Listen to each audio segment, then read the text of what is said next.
In today's video, we're back with some updated NHL trade rumors, mostly focusing on Patrick Marleau of the Toronto Maple Leafs, Jason Zucker of the Minnesota Wild, as well as a potential free agent signing here of Jeff Skinner. Will he stay in Buffalo, or could he actually end up leaving after all? Plus, we have several news and notes from around the league to discuss as well. We'll get into all the latest coming up next.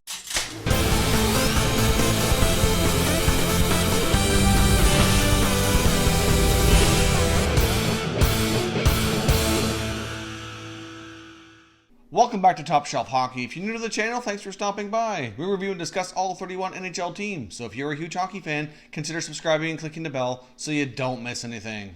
So we have a lot of information to cover today, including some NHL trade rumors as well as some free agent rumors and some news and notes from around the league here. So let's dive right in, and I want to get started with the Toronto Maple Leafs and Patrick Marleau. Now, of course, as we know, it's been a lot of talk around Marleau being traded out of Toronto.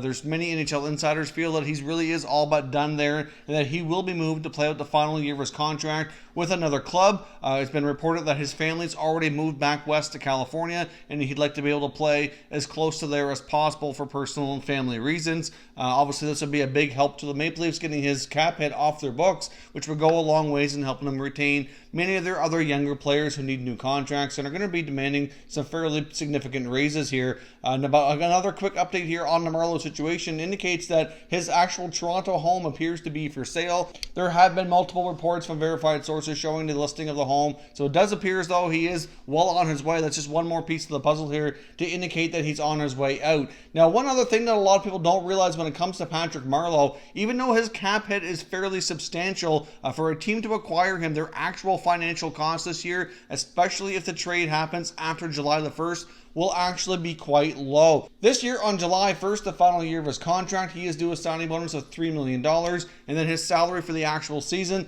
is only $1.25 million. That's a pretty small price to pay for a veteran who can still play to a degree. I mean, he's not the player he used to be. For a player with his level of experience who can play a bottom six role, probably still get you 15 goals or so, 30, 40 points. I don't think that is anything to be that upset about. So obviously the team that acquires him will have to be okay with the cap hit for their overall situation, but it's really just kind of eating up space, but not really spending a whole heck of a lot of money. Because of the deep pockets of the Leafs, I would say more than likely that they make that trade after July the 1st. They pay the signing bonus, which kind of increases the value in somebody taking on that contract. I mean, obviously, we've already talked before about some of the teams in the Western Conference likely interested. There was talks about the Leafs talking to the LA Kings. We heard the Coyotes, the Avalanche. I don't see a fit with the Kings. Avalanche, maybe they've got all kinds of salary cap space, but they might want to go in a different direction. The Coyotes normally have lots of cap space, but they're actually a little tighter than usual. This year they do have more contracts committed, but that might be a possibility. I mean, with their ownership situation kind of looming there, it's hard to say what they can do, but that might buy them a little bit of time if this happens after July 1st to have that ownership situation settled so that they can actually do this. And even though it would tie up their cap space, it's actually a small price to pay his actual salary throughout the season, so that would be easier on a team like Arizona. Now, of course, we've also heard some rumblings about returning to the Sharks as well. Not really sure that's really a possibility. Not that they wouldn't be entirely open to it, but they've got a lot of questions to be answered as well. Are they going to sign Karlsson? Are they going to sign Pavelski? How much money is going to be left over to do anything with? I just think they would have a very difficult time to fit him in. Plus, they have young RFAs like Timo Meier and Kevin Labanc also do new contracts and are certainly going to be getting pretty good raises out of their ELC. So I don't think he goes to San Jose myself, but I guess we'll see what happens. But just another update on the Marleau situation. I do think it's a real high probability that he leaves Toronto. I think it's more likely after July the 1st, and he ends up on one of those Western Conference teams and whatever they can work out for cap space and find a way to take him on. Probably even adding another asset from Toronto to kind of sweeten the deal to make it more attractive and worth their while just to do for the one season here. Now let's touch base here on Minnesota Wild forward Jason Zucker. Now, in case you missed it, we did talk about the Minnesota Wild in our video last night discussing their 2019 offseason plan. It does seem GM Paul Fenton has his mind made up, like he seems to want to trade Zucker. We went over his trading record and everything in that video. If you missed it, I'll put a link to it up here in the YouTube cards. But if you take a look at the past track record here of the 1 year that Paul Fenton's been on the job, I'm not really a big fan of many of the deals he's made. And so far, a trade for Jason Zucker might not work out the best either. It was reported before at the deadline that he was going to Calgary for Michael Frolik and Sam Bennett. Not really sure I like that deal, at least from the Minnesota perspective. I think he'd be a good fit in Calgary, though. And there's also been a rumor about the Pittsburgh deal for Phil Kessel. There were some other parts involved. I don't mind that deal as much. At least they're getting an established point producer in Kessel. But obviously that didn't happen. But there is many people that feel that Phil could later change his mind. I do think it's quite inevitable that there's going to be a parting of the ways between the Penguins and Kessel. And if another deal can't be reached, that he very well might reconsider, change his mind. That deal could be revisited unless the Wild go in a different direction before the Penguins can come back to them, I guess. We'll see. I mean, there's also been some other talks about Zucker going to Vancouver. Now, there's been some talks that the Canucks are certainly very interested in Zucker and are making a lot of attempts to kind of feel out what the price tag would be. And we've seen that from various Vancouver media sources. It was reported a while back as well that the Wild approached the Canucks looking for a Zucker trade and had asked for Brock Besser, which was, quickly turned down and said no, which I don't blame them at all. Zucker's a good player. I think he'd be a good fit in Vancouver, but certainly not giving up a youngster like Brock Besser. That would not make any sense at all from the Vancouver standpoint. However, listening to other Vancouver media sources in a recent interview with Jim Benning, I wouldn't completely maybe rule out them trying to land a package of maybe like a Jake Virtanen, maybe a Ben Hutton. I'm not really sure that's a great deal for Minnesota given what Zucker can bring to the table, but Virtanen's certainly a player that's, kind of struggled a little bit with his development, come along slower than many had hoped, but because of the type of player he is, I don't think he's really reached his full potential yet. It might be a type of deal that Minnesota might want to take on. If you look at some of their other deals, like the Coyle for Donato trade, certainly took on a young player who wasn't really established. They traded Granlund for Fiala, again, a player who's much more established for Fiala, who's, has potential and has had some success, but is struggling with consistency. So it very well might be the type of deal that GM Paul Fenton might look to do. Personally, I think if the Canucks could get Zucker for that kind of package, I might consider doing that. I'd love to hear your thoughts and your opinions on the possibility of Jason Zucker going to Vancouver, and if a package like Virtanen and Hutton would be something that you would be comfortable with as a Canucks fan, and do you think it's a deal that might be fair for both sides? Although it does look very, very likely that Zucker gets traded this summer, there's been so many teams that they've been linked to, it's hard to say what actually goes down for a deal when the move finally takes place. Now, we had seen reports before indicating that the Buffalo Sabres and Jeff Skinner were very, very close to a contract extension, looking to be in the neighborhood of about $9 million per year, more than likely over an 8-year term. Now, we've seen updated reports today from Bob McKenzie indicating that they're not quite there yet. And the sense he's getting is if they can't come to the full terms and have this signed over the next day or two, so the next 24 to 48 hours, that he very well might actually end up going to free agency after all, and this could potentially kind of fall off the rails here. Doesn't mean that he wouldn't recircle and come back to the Sabres and maybe end up staying after all. But personally, if I was Jeff Skinner and I'm offered $9 million for 8 years, I'd probably take that contract. I mean, he has a pretty good goal scorer. He had a solid year last year, but he doesn't put up a lot of assists. He's got some health injuries in the past. I would take that contract if I were him. I'm not sure that he would really do much better on the open market. But then again, every year we usually do see some crazy deals happen where players do get overpaid. And this very well could be another example of that. But when you compare Jeff Skinner, his age, skill set, what he delivers to the team, compared to some of these other RFAs, even the younger ones that are coming out of their ELCs looking for big raises, his contract could very well even push up some of their salaries as well, even though some of them are already looking for $9, $10, $11 million, depending on which players we're referring to here. So we'll see what happens with Skinner and the Sabres, but it may not be quite as close as we were originally thinking, and we could see some updates here in the next couple of days. If not, a very good possibility he makes it to the free agency period where he can interview with other teams. Now I want to touch on the Philadelphia Flyers as well. As we've seen a few days ago, they acquired Kevin Hayes from the Winnipeg Jets, or at least the signing rights to Kevin Hayes for a 5th-round pick.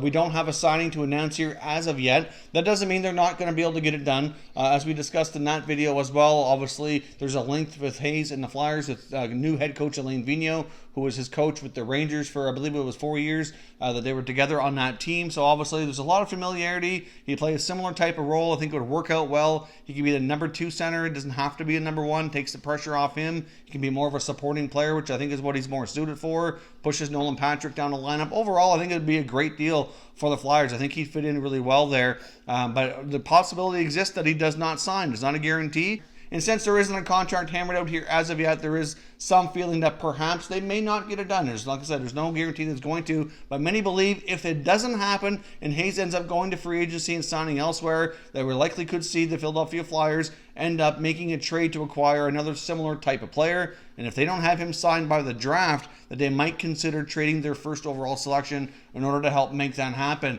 Seeing some interviews recently from GM Chuck Fletcher indicates that he's not completely sold on trading the pick. Obviously, he's willing to listen to offers, see what's out there. Probably if the deal does happen and he trades the pick, it's something that we're going to see probably at the draft right before he's due to select. I think it's going to depend a little bit on what players they've kind of zoned in on, who they want to get with the pick, and depending on who's available when that selection is getting closer and how things are looking. He'll probably have an offer or two on the table for the selection and have to decide last minute if he's keeping the pick or making the deal. So keep your eye on the Flyers. Like we said a few times here now, they are expected to be very aggressive. There are some other players that likely could be moved, potentially like a defenseman. I mean, they do have some guys that need new contracts like Provorov and Sanheim. There's been some talk about Shane Gostisbehere. I would fully be surprised here if we don't see at least one of their defensemen moved. There's also a couple defensemen like an Andrew McDonald that might be a prime candidate for a buyout as well. So I do think it's quite possible that the Flyers could have a very different looking blue line next year,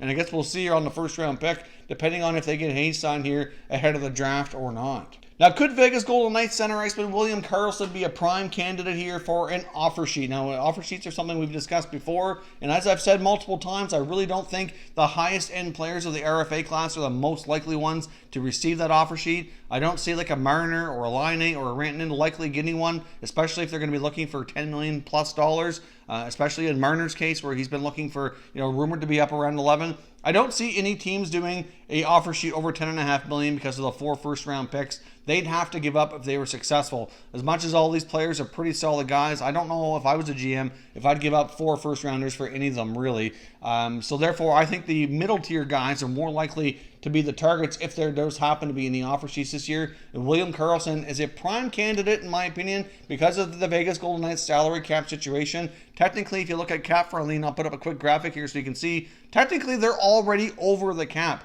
They're already exceeding next year's limit. We don't know what the increase is going to be. Many people feel it's around 83, but they're already tight as it is. Likely need to move out some salary to make this happen. They have other players that need new contracts too. He's not the only one. Obviously, they have guys like Derek Englund. They also have Belmar as well, needs a new contract, and there's others too. So obviously, they can't really do new contracts without getting some players moved out and shedding some salary. There's been some talk about guys like Colin Miller maybe being movable, Cody Eakin, maybe even Ryan Reeves if it boils down to it. I don't think they'd want to trade Reeves, but at the same time, they're going to move salary out. So we'll have to see what happens. But Karlsson would be a prime candidate if he gets an offer sheet, say around $7 million or so, which might seem a little bit high to some of you, but I think for offer sheets to be successful, they do have to be a bit of a gamble and a bit of an overpayment to kind of bring the player interested in signing it and making the existing team maybe leery of matching it and just taking the compensation instead. And of course, like I said, they have to have the cap space in order to match anyway. So obviously that puts the Vegas Golden Knights in a very difficult situation. I think they're probably more comfortable with somewhere around $5.5, $6 million, be my guess. They can move out some other contracts to make that happen. So if they get anything north of 7 on an offer sheet, I think Karlsson likely has a pretty good chance and he might take it. And the Golden Knights would have a very difficult time matching and could potentially lose him for a couple of draft picks. No guarantees by any means that happens. But based on what's going on through the rumor mill right now and based on the most likely scenarios that could play out, I think this is a high probability of somebody possibly making an offer sheet here to William Karlsson. Quick news and notes here. The Dallas Stars have re-signed defenseman Roman Polak to a 1-year extension at $1.75 million. This is the 4th consecutive year that Polak has signed a 1-year contract, but he's made out pretty good. GM Jim Nill with the Dallas Stars indicated how valuable he was and especially good on the PK, and they're happy to bring him back here on a 1-year contract. We've had some assistant coaches announced here recently as well. We had the Ottawa Senators announced this morning that they've named one of their associate coaches, and that's former Islanders bench boss Jack Capuano, who had been working previously with the Florida Panthers. He went to Florida after being dismissed as the Islanders head coach a few years back.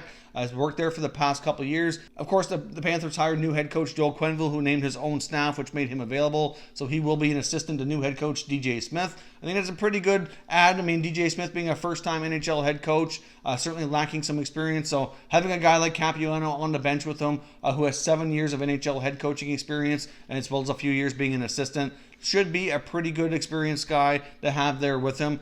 And of course, former Ottawa Senators interim head coach as well as assistant coach prior to that, Mark Crawford, was brought into the Chicago Blackhawks organization to be an assistant coach there to fairly new head coach Jeremy Colleton. So another guy lands on his feet with a new job in Chicago. So, of course, as always, let me know your thoughts and opinions on everything we discussed here today in the comment section, and we'll continue the conversation. If you're new to the channel, I hope you consider subscribing. We cover all 31 NHL teams, and there's plenty of content here for all hockey fans to enjoy. So if you're new, subscribe for more videos just like this one, and give this a thumbs up if you enjoyed it. I'd appreciate it if you did. As always, thank you for watching, and we will catch you next time.